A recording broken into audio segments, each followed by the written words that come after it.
শুভ সকাল, good morning বন্ধুরা।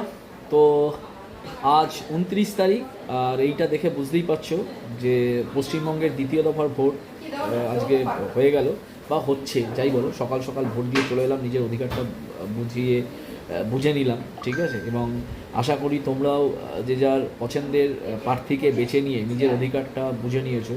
তো যেটা বলার উদ্দেশ্য, যে অনেক দূর থেকে এসছি ভোটটা দিতে আর কি, ঠিক আছে। সেটাতে অফিসিয়াল পেড লিভ আজকে, তার জন্যই এসছি। এবং তাতে সমস্ত প্রতিষ্ঠানও চায় মানুষ নিজেদের অধিকারটা বুঝে নেওয়ার জন্য। সেইটার জন্যই আজকের দিনে যেখানে যে কনস্টিটিউশনে ভোট আছে, সেই কনস্টিটিউশন আন্ডারে আর কি যারা যারা মানে কী বলবো, অফিসিয়াল স্টাফেরা আছে, তাদেরকে ছুটি ডিক্লেয়ার করে।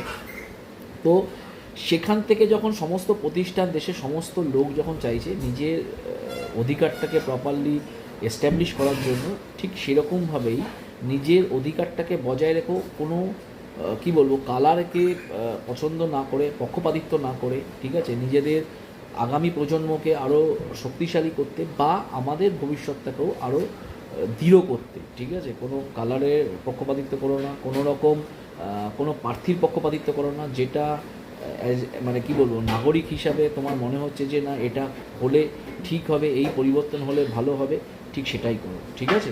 তো চলো, 2026-এর ইলেকশন আজকে হলে ওয়েস্ট বেঙ্গলে কমপ্লিট হবে এবং 4 তারিখ এর রেজাল্ট বেরোবে। তো আমরা সবাই আশা করে আছি যে রেজাল্ট কী হবে এবং ফলপ্রসূ হবে, সেটাই কাম্য।